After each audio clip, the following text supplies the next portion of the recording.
960 కోట్ల రూపాయలు ఖర్చు చేసినాం. టైం పెట్టినాం, ఎనర్జీ పెట్టినాం, కోర్టు కేసులు సాల్వ్ చేసినాం. 303 గ్రామాలలో 400 కుటుంబాలను తరలించి వాళ్ళకి కాలనీ కట్టినాం.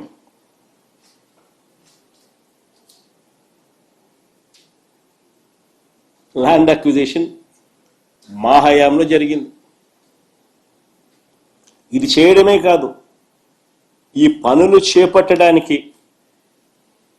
తనకు సంబంధించిన మంత్రి అశోక్ గజపతి రాజు గారు ఆ రోజు కేంద్రంలో సివిల్ ఏవియేషన్ మంత్రిగా ఉన్నా కూడా చంద్రబాబు గారి ప్రభుత్వం పర్మిషన్స్, ఎన్ఓసీలు కూడా కేంద్రం నుంచి తెచ్చుకోలేకపోయారు. ఇది కూడా వాస్తవం. విశాఖపట్నంలో డిఫెన్స్ ఎస్టాబ్లిష్మెంట్స్ చాలా ఉన్నాయి. విశాఖపట్నంలో డిఫెన్స్ ఎస్టాబ్లిష్మెంట్స్ అన్నీ చాలా ఉన్నాయి. ఎయిర్పోర్ట్ కనుక కావాలి అని అంటే, కట్టాలి అని అంటే వారి పర్మిషన్స్ అన్నీ కూడా తప్పనిసరి.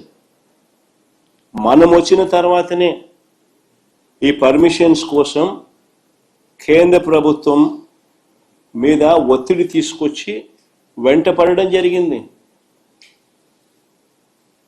ప్రధాని గారిని నేనే స్వయంగా కలిసి లేఖలు ఇవ్వడమే కాకుండా రిక్వెస్ట్ కూడా పలుమార్లు చేయాల్సి వచ్చింది. మేము వచ్చిన తర్వాతనే ఎన్ఓసితో పాటు, కేంద్రం నుంచి ఎన్ఓసితో పాటు airports authority of India approval, BCAS approval అంటే bureau of civil aviation security approval, ministry of defence approval, ministry of civil aviation approval, environmental clearance, NOC for closure of existing airport INS Dega, NOC from central government, financial closure of all participating banks. ఇవన్నీ కూడా మా హయాంలో జరిగాయి.